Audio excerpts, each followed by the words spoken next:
Unfortunately for consumers, I think in many cases, they're not going to be able to really benefit from some of these products, and they're spending their good, hard-earned money on them. And so that's what I saw it as a big opportunity. Those are the big lessons. You've got to do right by the consumer. Do right by the consumer, they'll come back and your business grows. Welcome to the My Future Business Show, where we get you in front of your best audience and keep you there. Not only are we interviewing the biggest names in business to help you become even more successful, we're inviting you to book your spot on the show to help you grow your business. So at the end of the call, make sure you fill in the interview application form at myfuturebusiness.com/interviews.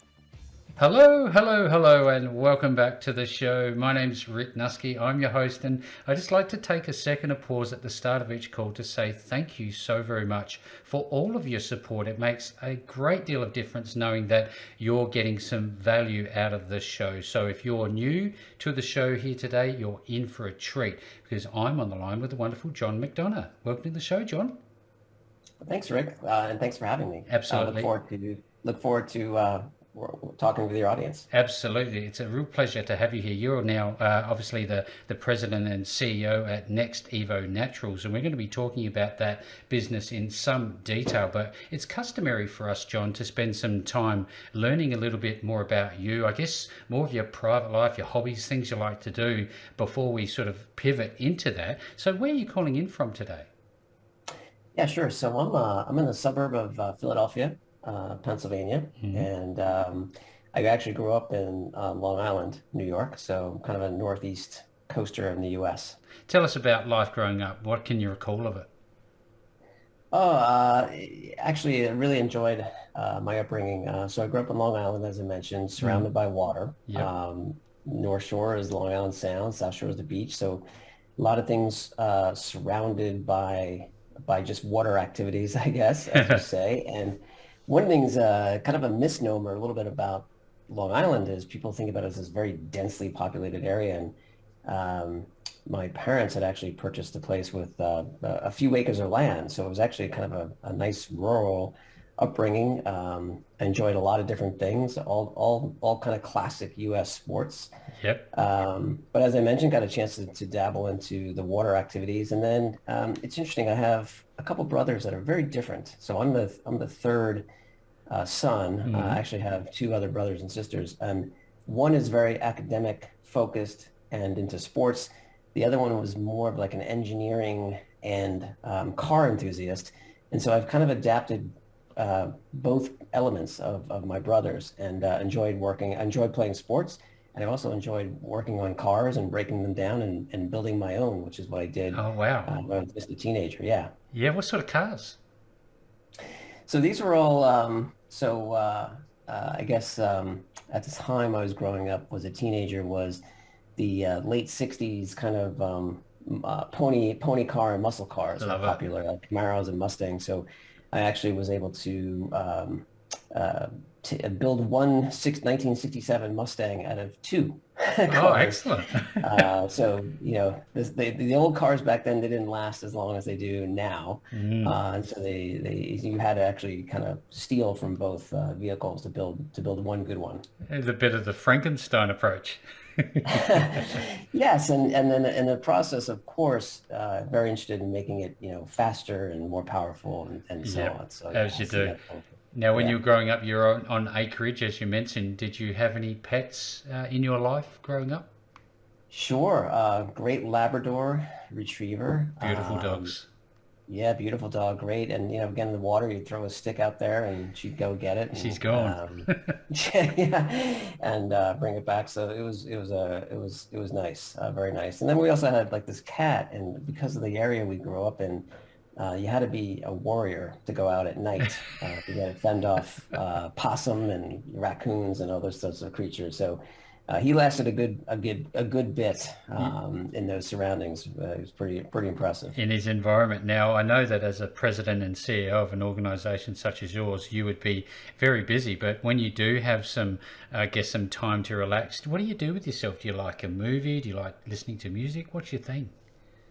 Yeah, right now it's I do watch a lot of shows. My wife and I enjoy doing that, and I have taken up during the pandemic, one of the things that everyone was searching for is what do you do? I used to go to the gym quite often, but decided to join, probably like a lot of people, the local golf club, which is about a half mile from my house. So Ah, that can keep you busy. It can frustrate you. It can challenge you. are you as good And as then, me? but You know, you like coring the holes?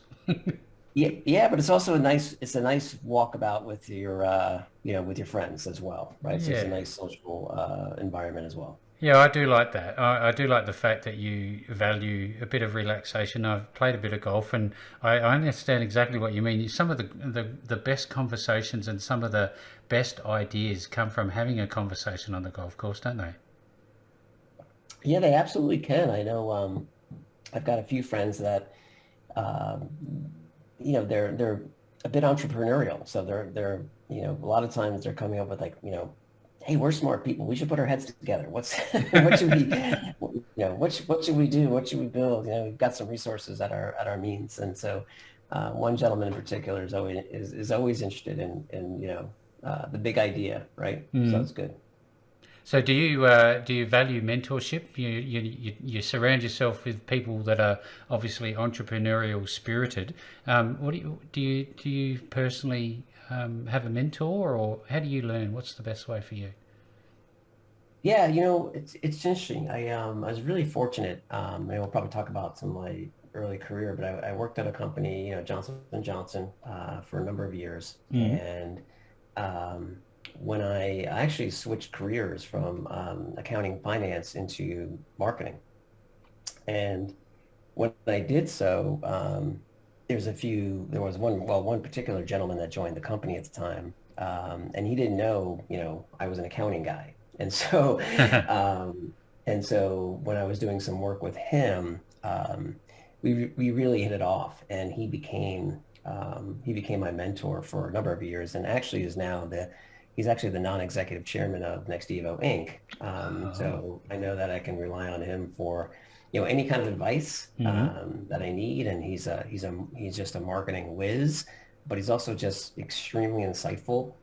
So it's great to have someone like that, and he's guided me, along my journey, first at Johnson& Johnson, and then even kind of connecting back and getting involved with NextEvo. Yeah, that's wonderful to build real relationships, not cursory level relationships, ones that you can truly trust. So fantastic. Now, I'm wondering, when you looked at the world through an entrepreneur's eyes for the very first time, what did you see? Do you recall ever in your younger years going out washing cars? What did you always have this entrepreneurial spark about you? It's interesting. I'd say in my, kind of what I mentioned earlier around doing the things like my hobbies, like you said, like the building the car and doing Mm. those things. Those are more my entrepreneurial side. It was interesting. My father worked for in the defense industry for a company, and he was there for over 25, probably pushing 30 years at one company, a number of different positions. And interestingly enough, when I joined Johnson and Johnson, I joined right out of college, and I was with the company until just a few years ago. Wow. Now, yeah, and so it's funny. I didn't have the I guess exposure, right, to that entrepreneurial realm, right? And Mm-mm. so within Johnson and Johnson, they always prided themselves as a number of small companies within a big firm. But I'd say what was interesting about some of the positions I had was I was always looking for how to break the mold. How do we do something different? If there's a game plan or a roadmap, how do I make this roadmap better, perform more efficiently? Improvements. Yeah, Yeah, love it. I absolutely love this sort of conversation because it actually, I guess, folds back a little bit into your life and gives some context for your journey leading up to your time now at NextEvo Naturals, which we're going to be talking about in a moment. Now, are you historically an early riser? I don't know about myself so much. yeah. It's interesting. Not typically. No? However, I do when I do find myself, Rick, and it's interesting how you asked this question because what I find is when I do rise early, and those are some of the most focused times of the day. And so, unfortunately, I've always been kind of more of that night person. Yeah, yeah. But what I'm learning to appreciate now is that morning time is really great because it's the quiet time when you can actually focus. And so I would recommend that as if it's not a habit that you should at least pick a few days of the week to say, hey, these are these are going to be my early days, right? Yeah. There's some other days I can sleep in, if you will. Yeah, absolutely. Now, given that you've worked for, I guess, a behemoth in the industry, Johnson and Johnson, for so long, what have you learned from them? What's the one thing do you think you've taken away from them? There's a lot of great lessons. One of them, though, is you've got to do right by the consumer. You've got to be led by the consumer. I think the other thing is that the discipline of what I will say about my products and the quality that I put into them, Mm. those are pillars of which our company was founded on. And a lot of that stems from, my prior experiences at that larger company because we really owe it as manufacturers and marketers and as business people to deliver quality products to consumers that will make a difference in their lives um, versus just kind of like pumping out something and Just stamping a another, name on it. yeah, Yeah, yeah. just And so another generic we, product. yeah, we take a lot of pride in how we formulate our products. And, as we get more into discussion, you learn about a little bit about that. But I was actually surprised that how, I guess, fairly poor quality products are out in the market. And unfortunately for consumers, I think in many cases, they're not going to be able to really benefit from some of these products, and they're spending their good, hard-earned money on them. And so that's what I saw it as a big opportunity. Those are the big lessons. You've got to do right by the consumer. Do right by the consumer, they'll come back, and your business grows. Now, there's something that's on my mind. You said you moved from finance through to marketing. That's a significant shift from one side of the realm to the other. Why the shift away from finance to marketing? Could you share? Yeah, it's uh, finance and accounting certainly makes a lot of obviously valuable contributions, and I felt like I was part of the team. But it was interesting because I do remember a few instances I was watching some of the marketers, present in front of the sales team, and at Johnson and Johnson, it's really a marketing-led company, Mm. right? Yeah. And so what I really envisioned myself was rather than being in the back of the room watching that, I'd much rather I'd much rather be in the front of the room leading that. And so Yeah. and so that was like kind of the aha moment, I guess, is that I had when I'm sitting there going, I could do that. I So love the fact that you can make a decision to move away from something because that wouldn't have been a small commitment to get into the top tier of finance.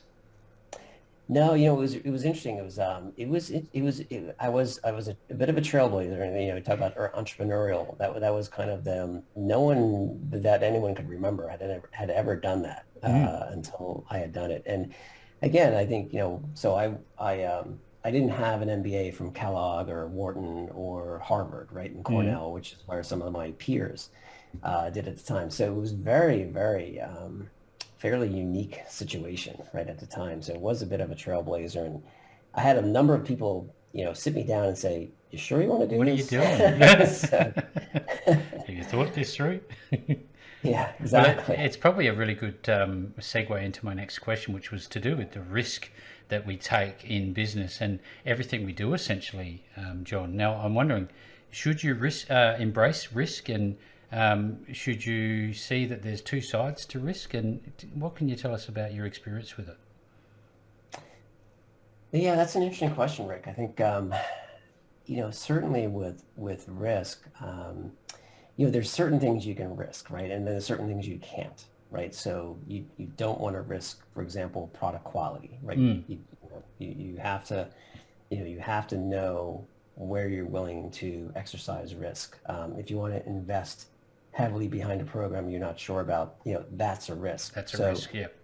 yeah, doing something like, like I mentioned earlier, doing something different that hasn't been done before, that's really risky, right? And so what I always try to look at is um, you have to be sure that you're not going to have like a negative consequence from the risk that you can't recover from, right? So Yeah, if you think yeah. about it, risk for the sake of doing, getting more consumers to try your product, risk doing something different, trying different tactics, to educate people around things.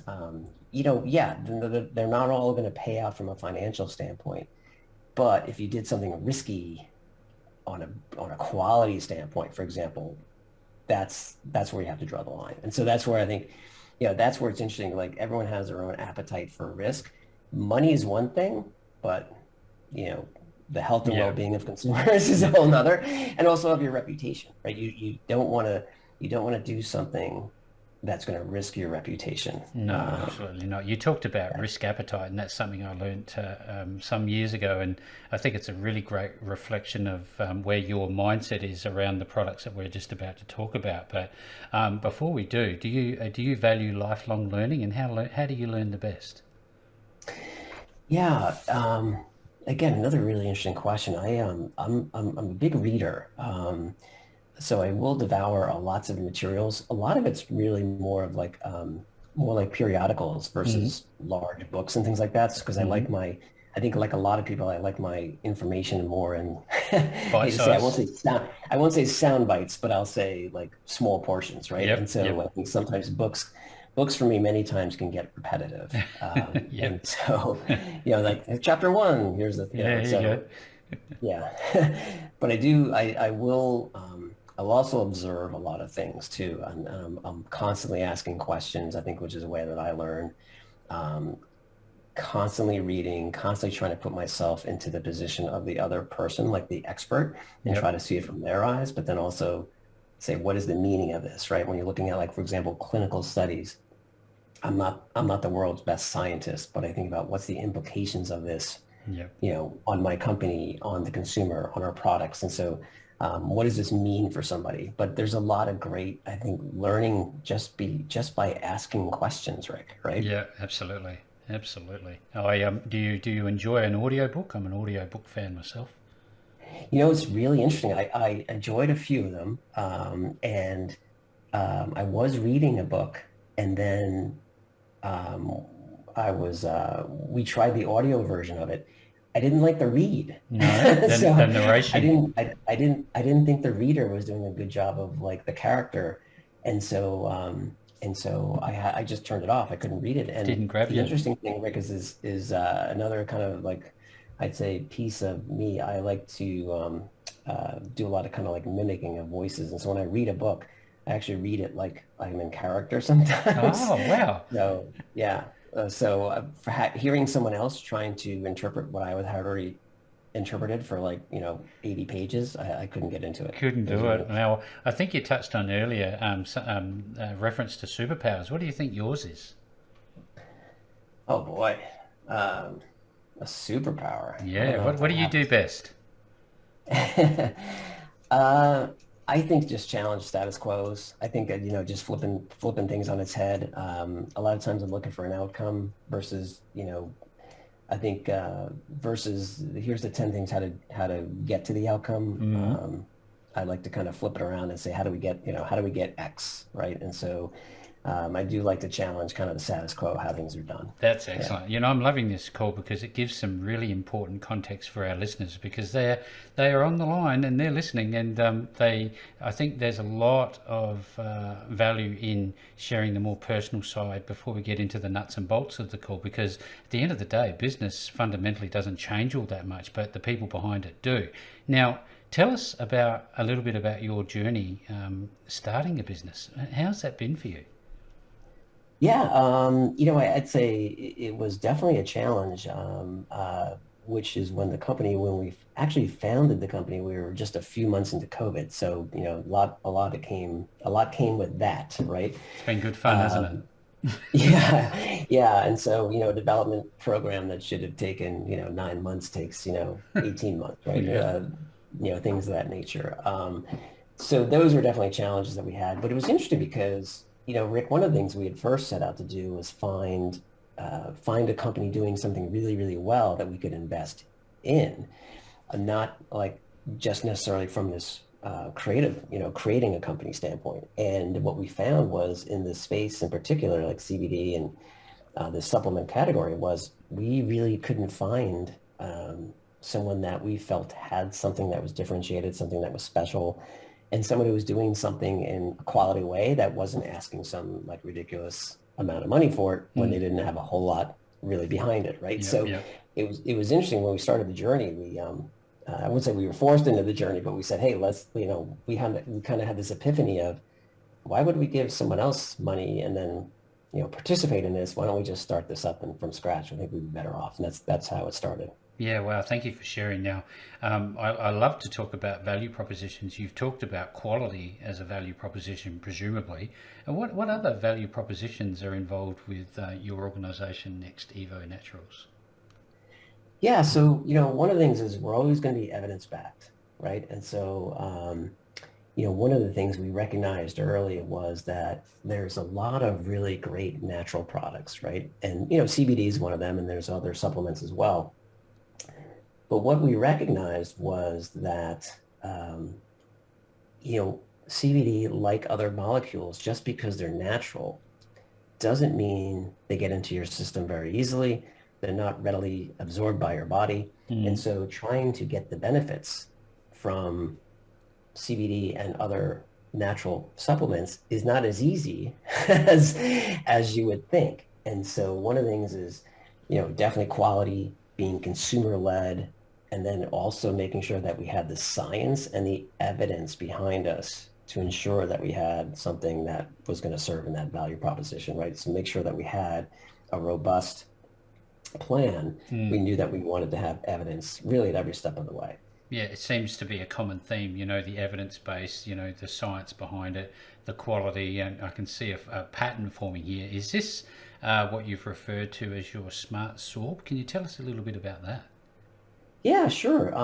It's a great question, and thanks for asking, Rick, because, as I mentioned, there's a lot of natural products, right? And there's CoQ10, which is not an easily absorbed molecule. There's curcumin, which is another one very tricky, molecule. It's not very tricky, but difficult sometimes to get it absorbed into the body. And CBD is no different. CBD is what they call a lipophilic molecule. It's not really water soluble, right? It kind of resists being absorbed by our bodies, which are primarily water, right? And so the molecule itself is not readily absorbed by the body. And so SmartSorb is a technology that, it's emulsion based, but there's a lot of art and science behind this technology because it's not only an emulsion, but it uses specific emulsifiers. So there's a specific particle size we found absorbs best. And then there's like a fingerprint of the emulsion so that we can make sure that we make it every time the same way to ensure that consistent dosing of someone for someone, Yep. and then that consistent experience. And so it's several things wrapped into one technology, which then, and we've actually proven this, makes our product about 4 times more absorbed than what we call a regular CBD or kind of an oil-based, product like you'll find in tinctures and these other, products on the market. Yeah, so it's pretty remarkable because if you think about it very simply, if you can't get CBD into your system, how's it supposed to help you? No, it's not. It's not going to, is it? It's going to be right. You'd have to take a lot of that, bottle of oil, right, to get the same amount as we can from, some of our products. And the beauty of our technology is we can apply it in both a kind of a liquid and powder form. And so we've made capsules, which are, again, rapidly absorbed and more completely absorbed. And we can put it in gummies and we can put it in very, different kind of formats. And so we're excited for the consumer because right now, relying on oil-based tinctures, which don't taste very good and certainly don't absorb very well, as we know from the science. And the same thing with gummies. Many manufacturers use this isolate form of CBD, which does not absorb very well either. So again, we're proud to bring the consumer something that will give them really an opportunity to experience all the benefits of CBD. It's one of those conversations that has so many questions. There are so many answers to problems that it is known to be already solving for so many people that are out there, either suffering or actually just wanting to enhance their, I guess, their life's experience. Now, tell us a little bit about some of the hurdles and some of the myths behind CBD.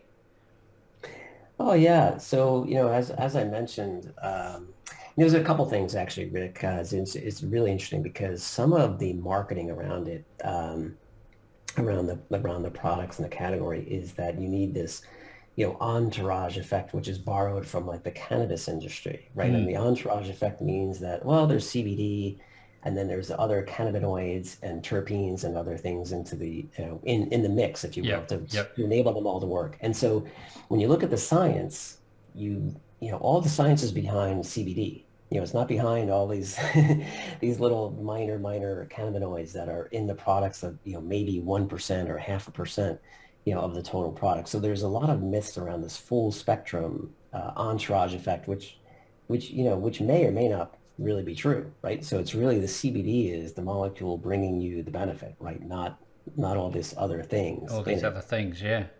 Yeah, and then I think the other, really big one is the fact that um, in these tinctures, they say, well, hold it under your tongue because then you get this like sublingual absorption. And again, it's, Pushed putting in oil. oil, trying to push oil or trying to push a lipophilic, molecule, which is now married, dissolved in oil through your oral mucosal, Yeah. system is just not gonna work. So you basically wind up swallowing it, and then it doesn't absorb very well. So those are a couple of the big myths, I think that we see out in the marketplace, and unfortunately they are just repeated by a lot of either manufacturers, bloggers, things of that nature. So it's hard to actually break, it's hard to break that chain with some Yeah, of those. absolutely. It becomes, Mhm. the urban myth becomes reality for a lot of people, doesn't Yes, and I think in it? this category especially, I think because again, there's a mystery behind it.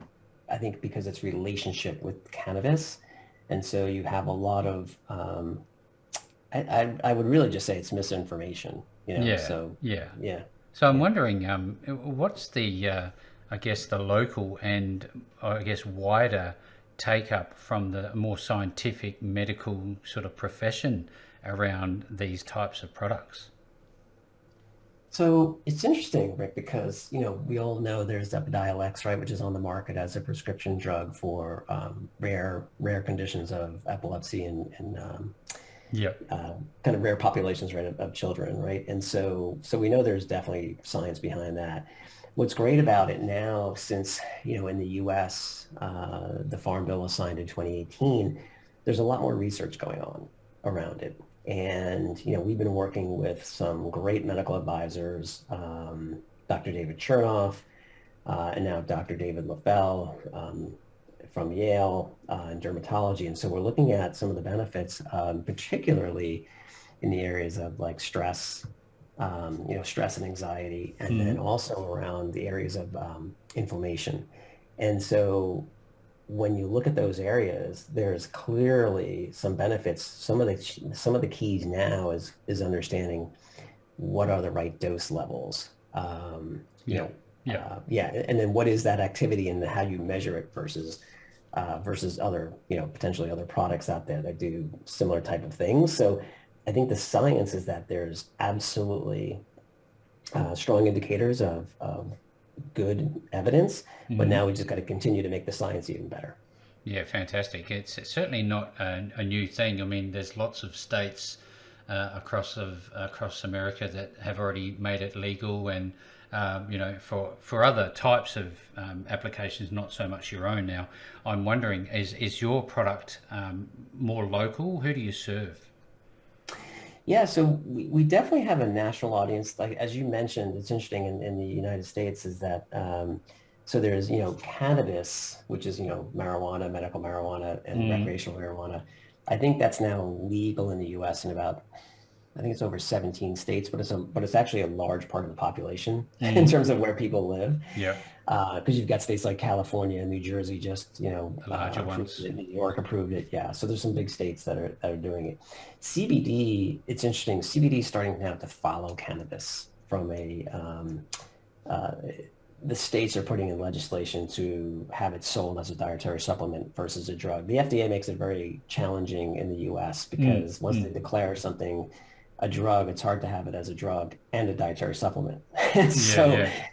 so it's a little bit of a challenge there, but many states you see are putting in their own kind of legislation and regulations around selling CBD as a dietary supplement, Mm. as well as, topical products and things like that. So I know that there's, would you, predict in the future that this type of product would go worldwide? Because I know that there are people, across the world that are, suffering or looking to enhance their lifestyle.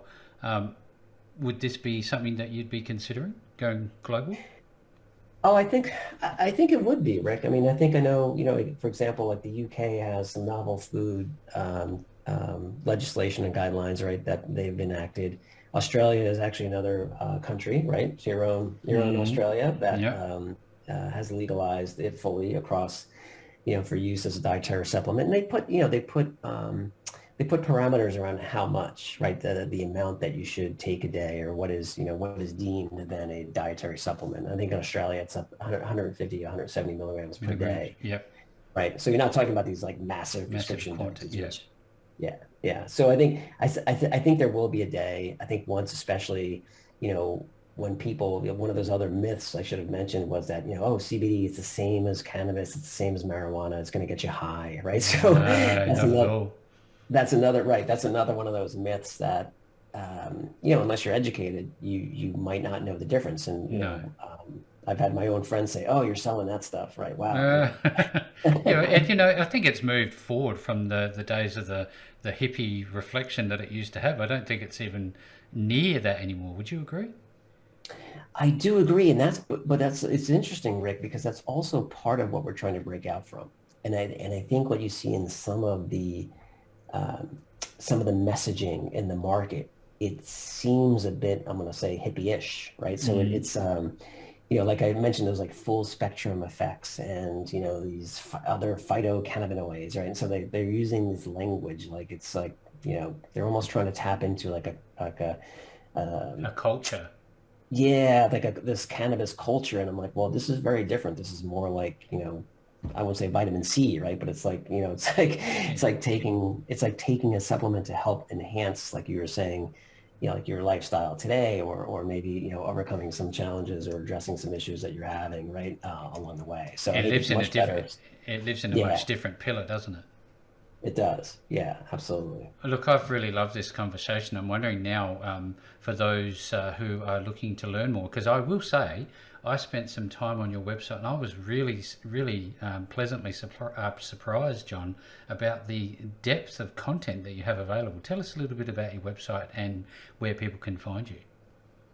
Yeah, so nextevo.com is our website. We're also on Instagram under NextEvo Naturals. You can find us there.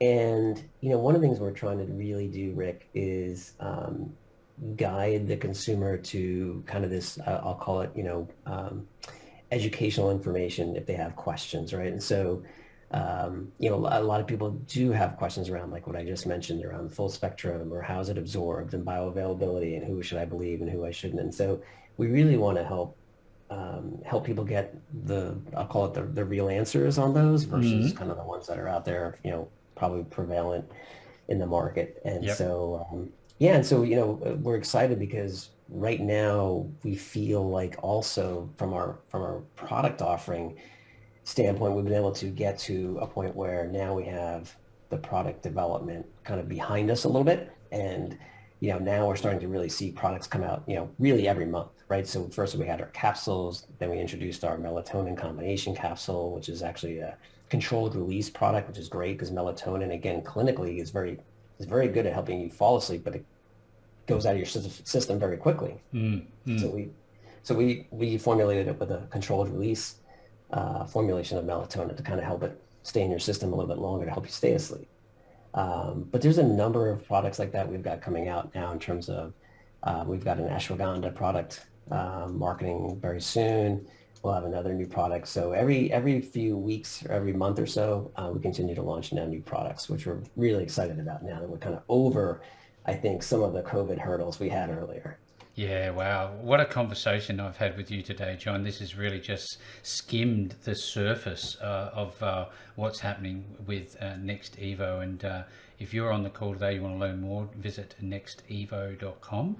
As per normal, I will be providing the link below this post. No matter where you will see it, you will see the link back to NextEvo and John and his wonderful team doing some great work over at NextEvo. And with all that being said, John, thank you so very much for joining me on the My Future Business show today.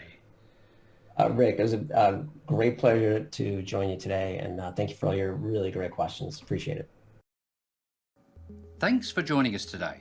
If you enjoyed the call, then make sure to subscribe, leave a comment, share us with your friends, and book your spot on the show at myfuturebusiness.com/interviews. And if you're looking for solutions that will help grow your business, then visit myfuturebusiness.com/shop.